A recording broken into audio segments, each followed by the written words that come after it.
काजल अपने पिता भूपेंद्र के साथ एक कच्चे मकान में रहती थी। उसके पिता की तबीयत अक्सर खराब रहती थी। ऊपर से काले रंग को लेकर गांव के लोगों की कड़वी बोली उसके जख्मों को कुरेदती रहती थी। एक बार भूपेंद्र की तबीयत बेहद बिगड़ जाती है, जिसे देख काजल स्तब्ध रह जाती है। पिताजी, आप चिंता मत कीजिए, मैं अभी आपको अस्पताल ले चलती हूँ। वो सभी से मदद की गुहार लगाती है, लेकिन मदद करना तो दूर, सभी उसके काले गहरे रंग के चलते उसे दुत्कार देते हैं। वो हिम्मत जुटाकर अपने बीमार पिता को अस्पताल लेकर जाती है, जहाँ डॉक्टर भूपेंद्र की जांच करके कहता है, डॉक्टर, पिताजी ठीक तो हो जाएंगे ना? देखिए, इनकी हालत बेहद नासाज है, कुछ कह पाना मुश्किल है। भूपेंद्र का बरसों पुराना दोस्त उसके बिगड़े स्वास्थ्य की खबर सुनते ही अस्पताल दौड़ा दौड़ा चला आता है। बापू, ये सब क्या हो गया मेरे यार? सत्या, तू आ गया। देख, मैं तेरे लिए तेरी मनपसंद खोए की गुजिया लाया हूँ। चल जल्दी से ठीक हो जा, फिर मिलकर बांटकर गुजिया खाएंगे। सत्या, मेरी जिंदगी का सफर सिर्फ यहीं तक है। वादा कर कि तू मेरी बेटी का घर बसाएगा। तू चिंता न कर मेरे दोस्त, मैं तेरी बेटी को अपने घर की बहू बनाऊंगा। ये तेरे लंगोटिया यार का वादा है। बेटी के ब्याह का बोझ उतरते ही भूपेंद्र हमेशा की खातिर आंखें मूंद लेता है, जिसे देख काजल फूट फूट कर रोती है। सत्यनारायण उसे अपने घर ले आता है, जहां उसकी पत्नी शारदा कहती है, अरे इस अमावस के चांद को हमारे घर में अंधेर करने को क्यों उठा लाए हो? काजल, इस घर की होने वाली छोटी बहू है। क्या? अरे बुढ़ापे के असर में होश खो बैठे हो क्या? मैं इस नकुशा को कभी भी अपनी बहू नहीं बनने दूंगी। मेरी बड़ी बहू चमकते हीरे के जैसी और छोटी बहू काले कोयले के जैसी, ये मेल कभी नहीं बैठेगा। मैंने अपने मरते दोस्त को वादा किया था। सत्यनारायण का उसूल है, प्राण जाए पर वचन न जाए। पिताजी, आप जबरन मुझ पर इस काली स्याह से शादी करने का बोझ नहीं थोप सकते। ये शादी होकर रहेगी, ये मेरा आखिरी फैसला है। सत्यनारायण का उखड़ा हुआ स्वभाव देखकर सभी की बोलती बंद हो जाती है। अगले दिन काजल और कौशल की शादी होती है। शादी की रात कौशल अपने गुस्से का गुबार काजल पर निकाल कर कहता है, सुन ले ओ काली चाय, भले ही तू जबरन मेरे गले पड़ गई है, लेकिन तेरे और मेरे बीच कोई रिश्ता कायम नहीं हो सकता। ऐसा मत कहिए, अग्नि के 7 फेरे लेकर आपने मुझे अपनी अर्धांगिनी बनाया है। ये शादी मेरी मजबूरी थी। अगर मैं तुझे ब्याह नहीं रचता तो पिताजी मुझे घर से बेदखल कर देते। तू सिर्फ मेरी जिंदगी में लगा ग्रहण है।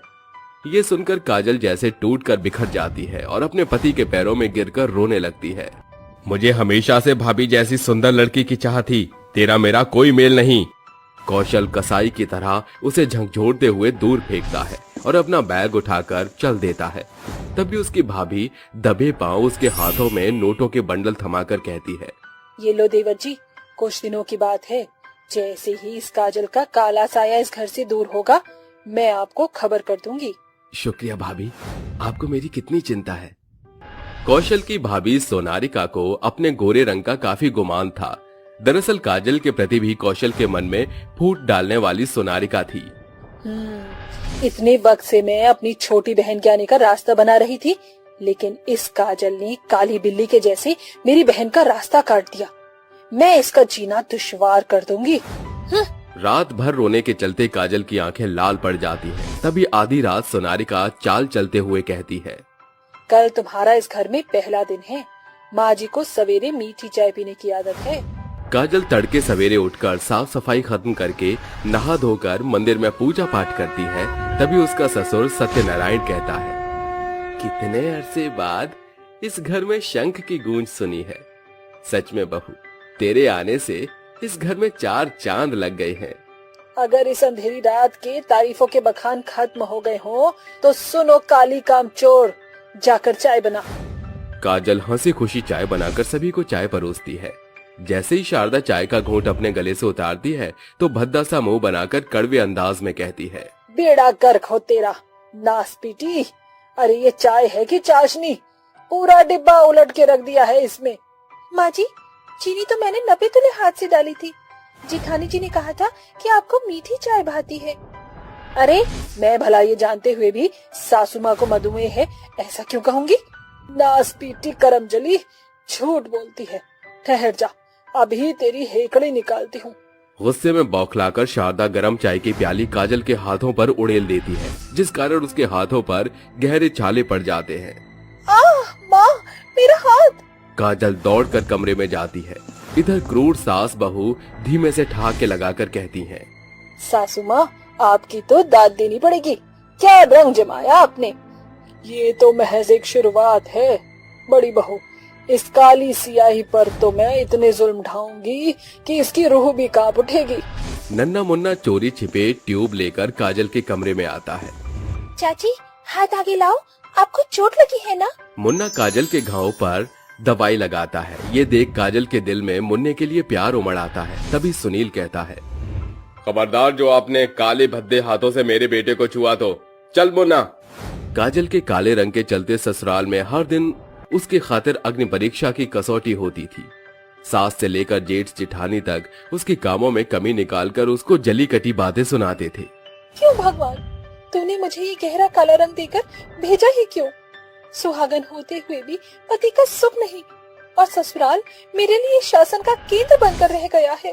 बहू, तू ऐसे छोटी सोच वाले लोगों से हार नहीं मान सकती, क्योंकि तू इस पिता की नजरों में हीरा है। मैं 2 दिन की खातिर बाहर जा रहा हूँ, अपना ख्याल रखना। सत्यनारायण के घर की दहलीज पार करते ही सभी काजल पर अत्याचार का पहाड़ ढाने लगे थे। सुनो मेरी कोयला खदान, मेरी नकुशा बहू, अपना ये बोरिया बिस्तर उठा और चलती बन। घोई क्या रही हो? अब तुम्हारे मसीहा यानी कि ससुर जी भी तुम्हें बचाने नहीं आएंगे। माँ जी, लड़के की डोली उसकी मायके से उड़ती है और ससुराल से उसकी अर्थी। मैं ये घर छोड़कर कहाँ जाऊंगी? कहीं भी जाकर मर, लेकिन अपना ये काला साया लेकर दफा हो जा। माँ जी, मैं इस घर की दहलीज को पार नहीं करूंगी। आप चाहे मुझ पर कितने भी जुल्म ढालो। काली कमली कुरूपा ठीठ बना दिखाती है। शारदा सींक वाली झाड़ू उठाकर काजल को खूब मारती है और सोनारिका उसका हाथ मरोड़कर घर से खदेड़कर बाहर फेंक देती है। काजल के लाख मिन्नत के बाद भी वो दरवाजा नहीं खोलती। काजल एक मंदिर की सीढ़ियों पर रात भर बैठकर खुद को कोसती है। सवेरा होते ही सत्यनारायण घर आ धमकता है। मुन्ना उसे सारा कच्चा चिट्ठा बता देता है। गुस्से से तिलमिलाया सत्यनारायण सभी पर बरसते हुए कहता है, अरे कसाईयों, जितना बुरा बर्ताव तुमने उस भोली भाली लड़की के संग किया, वैसा तो कोई जानवर के साथ भी नहीं करता। तुमने सिर्फ उसकी चुप्पी का फायदा उठाया है। सत्यनारायण की फटकार उन सभी का सिर नीचे कर देती है। हर दिन के साथ अब उन्हें भी काजल की कमी खलने लगती है। वो कई जगह उसकी तलाश करते हैं, मगर काजल का कोई अता पता नहीं चलता। एक रोज वो सभी मंदिर पहुंचते हैं। माँ, तू तो जगत जननी है। मेरी बहू पता नहीं कहाँ किस हाल में होगी, उससे मिलवा दे माँ। अचानक से सोनारिका की निगाह मंदिर की सीढ़ियां धो रही काजल पर पड़ती है। माँ जी, वो देखी काजल। सभी दौड़ते हुए काजल के पास आकर कहते हैं, बहू, मुझे माफ कर। तेरे जाने के बाद मुझे एहसास हुआ कि मैंने तुझ पे कितनी ज्यादतियां की है। सारी फसाद की जड़ मैं हूँ। अगर मैंने काले गोरी रूप के भेदभाव को हवा नहीं दी होती तो घर कभी बिगड़ता ही नहीं। अपना बड़ा भाई समझकर मेरी भी भूल चूक को माफ कर दो काजल। बस कीजिए, आप सभी मुझसे उम्र में बड़े हैं। ऐसे हाथ जोड़कर मुझे शर्मिंदा न कीजिए। मेरे दिल में आपके खातिर कोई गुबार नहीं। देर से ही सही, इन्हें समझ तो आया कि इंसान सूरत से नहीं सीरत से सुंदर होना चाहिए। अंत में कौशल को अपने किए पर पछतावा होता है और वो घर लौट आता है। इस तरह अंत में काजल को उसके हिस्से की खुशियां मिल ही जाती हैं।